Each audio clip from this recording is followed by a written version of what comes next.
the hour, and ordinarily on Thursday we have our F&B money management feature, but today we don't have F&B. We've invited Mantsha Pheeha, who is a financial coach and author of Money 101, and the conversation we're having is around your finances.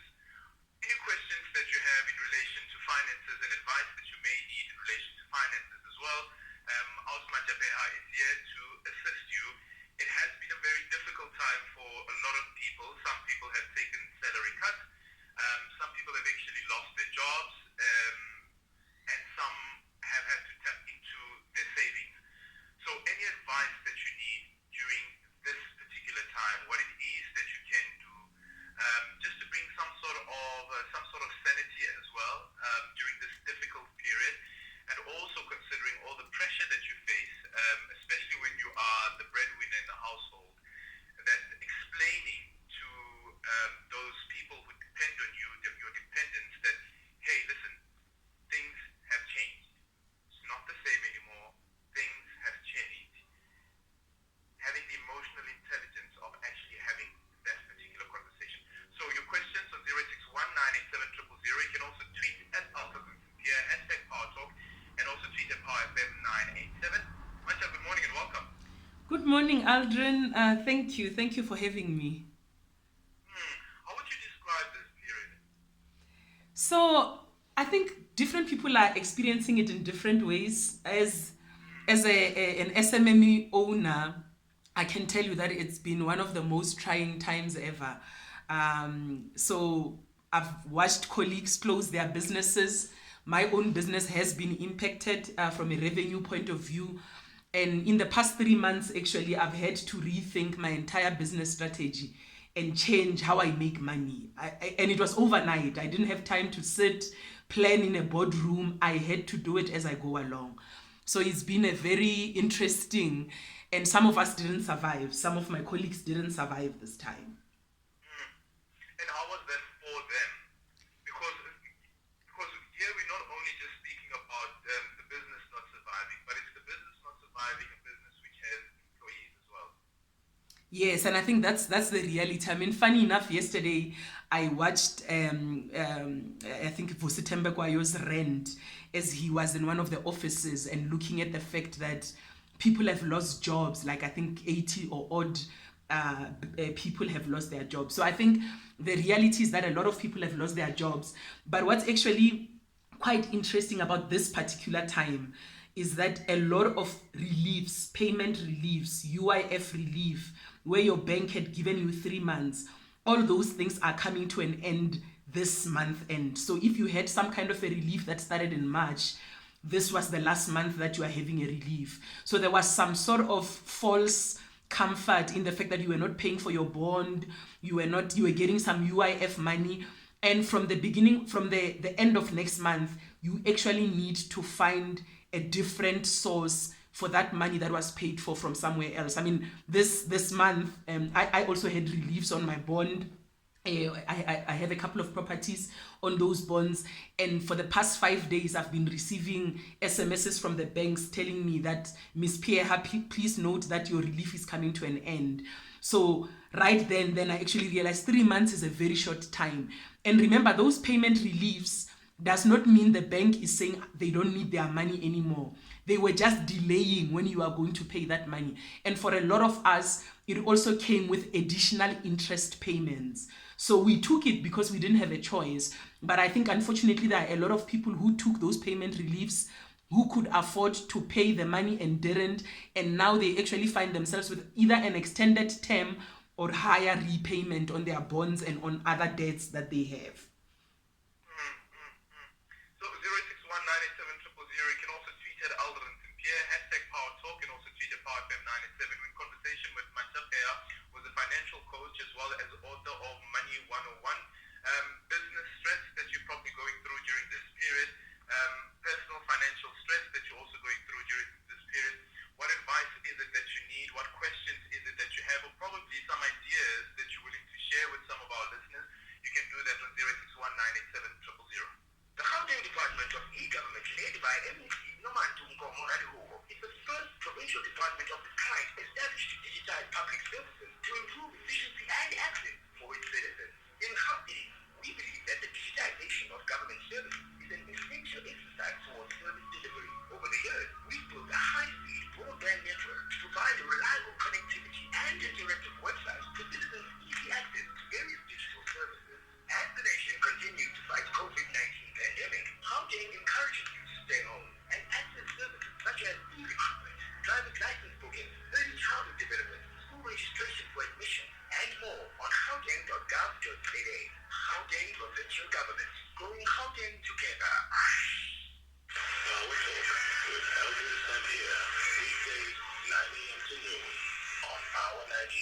seven. So, Mantsha, earlier on you spoke about that false sense of hope that was there, and the 3 months that just, it's almost like a speed of light. It's gone. Yeah. But what then do you do after that? So I think we spend a lot of time when we're talking about finances, talking about the defense, where you're told cut your living expenses, don't go out, do all these things that save money. But the premise for saving money is that you are actually making money. But we are actually in a situation where people are not making money.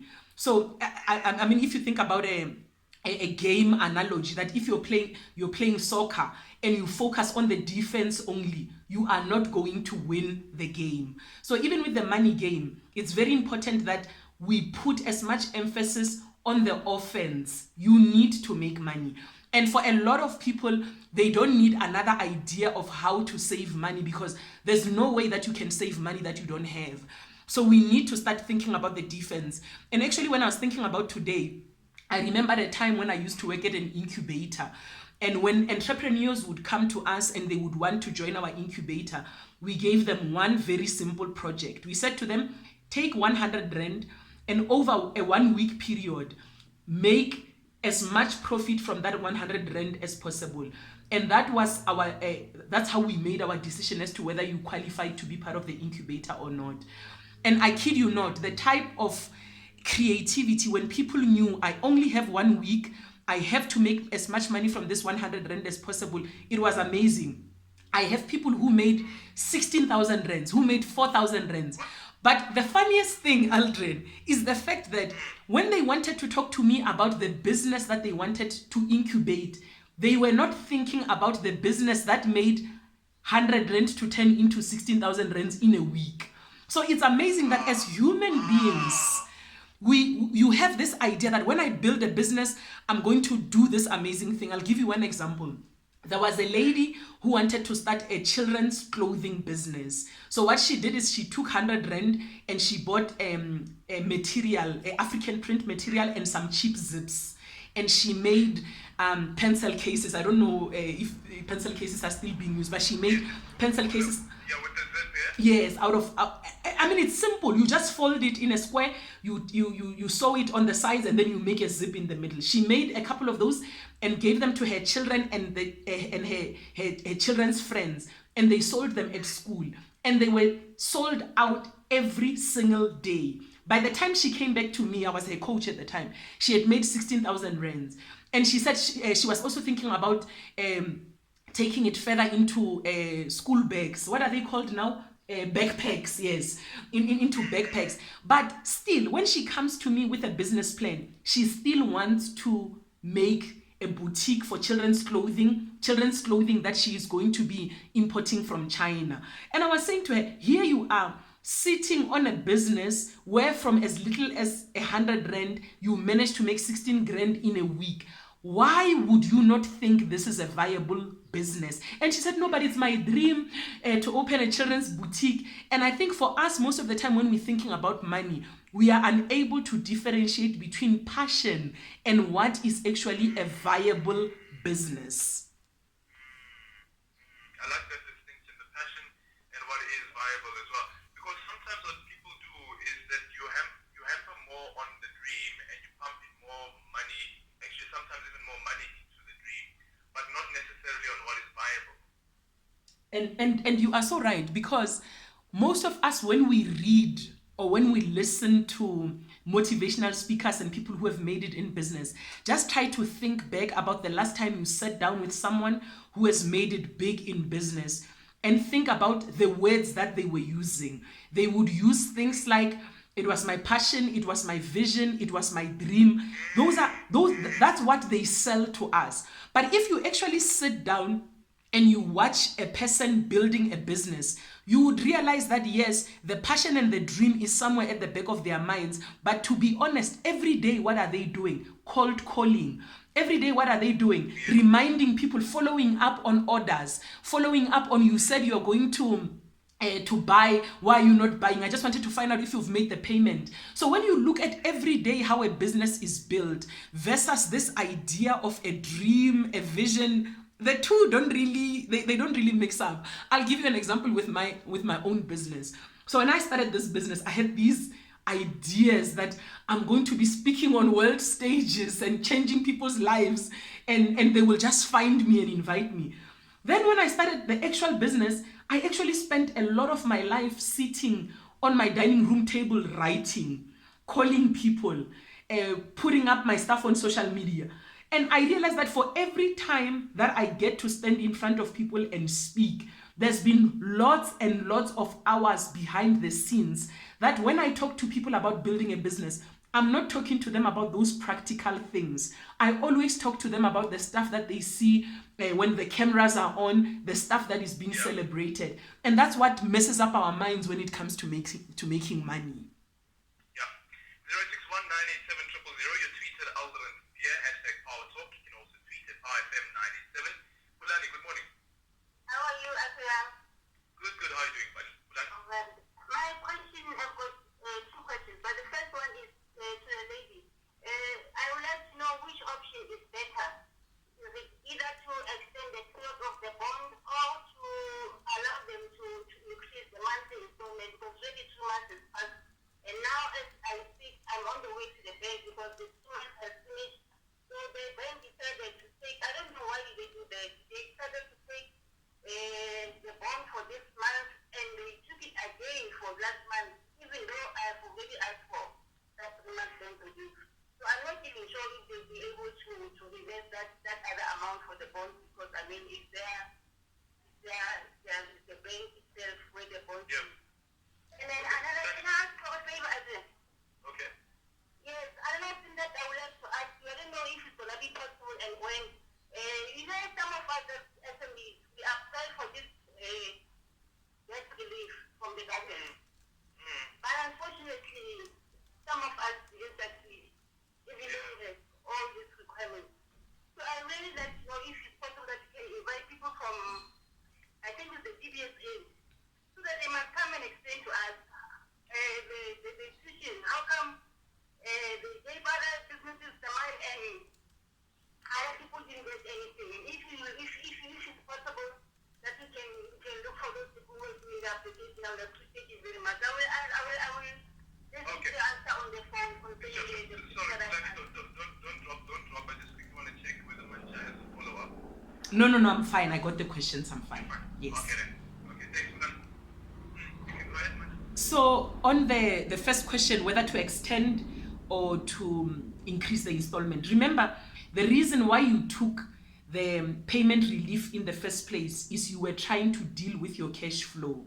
So you are not saying I will never have money, but you are actually saying I don't have the money now, I'll have it later. So when you make this decision, the question that you have to ask yourself is, do I now have the money to pay a higher installment, or do I still need more time? If you choose to extend the period, your interest payments will be higher. Even with the one of your increased installments, your interest payments will be higher, but they will not be that much higher compared to if you extend the period. So here you are just giving yourself time to be able to afford your installment payments. And if you realize that you will never be able to afford the installment ever again, the proactive thing to do is to sell the asset. So if let's say it's a car or it's a house, rather sell it now. Don't wait for the bank to come and take it. When the bank takes an asset away from you, they do it on their own terms. But when you sell it on your own terms. I acknowledge that it's going to be a very difficult time to sell now, but it's better that you are the one that initiates selling if you realize that you are not going to afford whatever it is that you had asked for a relief period from. On the other question that she raised about the bank debiting her now, all she has to do is to just call the bank, because sometimes what happens is that the department that is giving you the relief is not communicating with the department that debits you. So it happened to me as well. My first month they debited me. All I did was send an email and they corrected it and refunded my account immediately. Then on the SME debt relief, one of the things that unfortunately we need to accept as business owners is that the amount of money that is available to give to SMEs is not unlimited. There is a limited amount of money, and when that money is finished, they stop giving out relief. The second thing to also note is that there is a criteria. So chances are there are other people who meet the criteria better than you. It doesn't mean you don't meet the criteria. It just means that if there was a point scoring system, they are scoring better points than you, and they are the ones that are getting the relief. So even for me with my SME, I didn't get the relief. My sister also has an SME, she got the relief. Simply because she employs more people, and chances are she's scoring better on the employment side, and I am not. So it's just like, even if you do call them, that's what they will tell you. Okay. Thanks for that clarity. I hope that they do communicate. Tabang, good morning. Hello? Sure, Tabang, how are you? I'm good. How are you? Good, man. Yeah, man. I just wanted to bring up this issue here. I had a problem with my house. So what happened is I bought property, gave me the clearance certificate expired December. January I paid my levies, and I was told I owe about 4,000 of it. So it looks like the body cop now is taking advantage of it because I'm a young first-time buyer and taking advantage of it or something. So I don't know what advice to give. Okay. Mantsha? So I think Tabang, it's just unfortunate that he's coming after the fact. It's very important that you do all these checks and you do independent checks for yourself prior to buying the property. So it appears that what has happened to him then is that he inherited the debt on the property, and all you just have to do is you do an independent check for yourself, because the seller will always tell you that the property is not owing anything. So you need to do your own municipal check, you need to do your own checks with a body corporate, and make sure that by the time you get the property, it is on zero. And sometimes what happens is that if there is a bit of a lag during registration, it has to be clear who is responsible for paying the levies before the property is in your name. So I don't know if it will be possible for him to reach out to the seller if he can through the agent, but chances are if the registration is already done, most sellers will not agree to take on that debt. But I think for the listeners as well, just make sure that you are 100% sure that you've done an objective check to see that there is nothing owing on the property. Okay. James, good morning. Hi, Aldrin, how are you? Good, James, how are you doing? I'm good. 2 points, Aldrin. The first one is coronavirus has showed us something, and this is it's a huge argument out there, and people make emotional decisions. Buying is not always good. Renting can be good, and coronavirus situation proves that if I'm renting, I can just get easily with little less losses. People make emotional decisions when it comes to buying of a house, and the myth of buying a house, believe you me, is pushed by the banks because they are the only ones who make money out of it. Yeah. I'm not talking about those who pay their bonds quickly within 20 years. I'm talking about the majority of people who pay in that full term of 20 years. If you do the real numbers, you do not, it's not a good investment.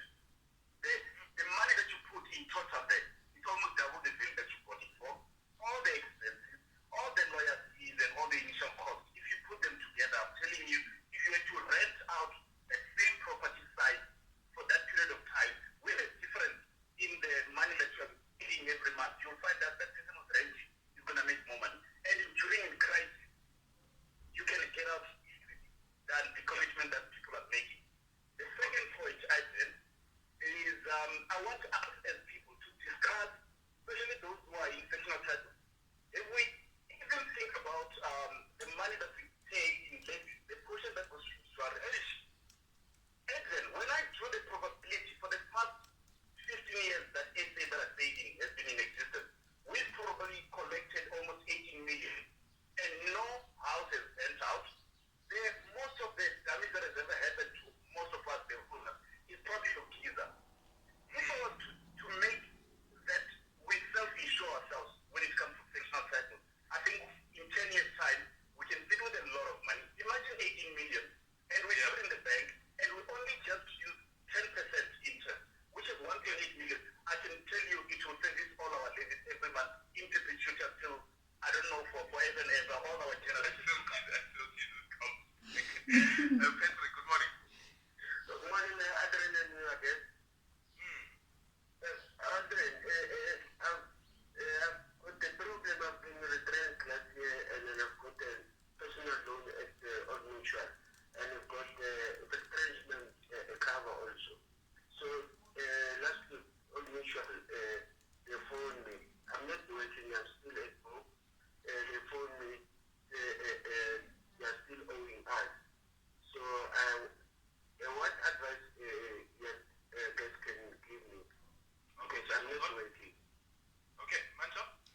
Okay, so let me start with the last question. So he needs to understand what your retrenchment cover actually covers.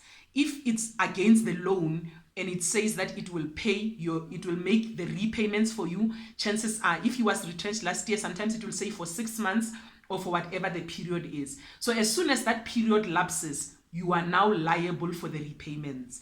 So it's not a blanket cover to say for as long as you are not working, the retrenchment cover will be valid. In some cases, which is unlikely, it may be that it will cover the entire loan, but that's unlikely. So for me to be able to answer this question, I'd have to look at the actual cover to see what it covers. Should we put you in touch with them?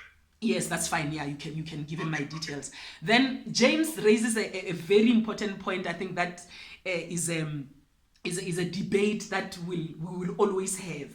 Remember, people buy houses for different reasons. So you may buy a house because you want to use it as security. When you want to finance other things, you may buy it because you want security for your family. Should anything happen to you, this is where your family will stay, etc. So the reason for buying is not always a cash flow reason, and I think that's very important. So if you are making a decision based on cash flow alone, I will agree with him that in most cases renting is better, because if you look at the amount of money that you spend on a house for bond, insurance, levies, rates, electricity, etc., you will actually be able to buy a better real estate for that amount of money. So if you are renting for 20,000, levies are a scam, Joe. Levies are a scam. Don't get me started with levies. Levies are a scam. Unfortunately. You know what? Can we put together a conversation around levies? And call. Yeah, let's call one of the property management companies so that they can really explain to us what is going on. We need to have that conversation. Thank you so much, Mantsha Pheeha, who is a financial coach and author of Money 101. And really, guys, you must. Hi, Mantsha. Yes. Thank you so much, Never. No, thank you for having me. It seemed like I, if you're also working, I was like, no, that's what I was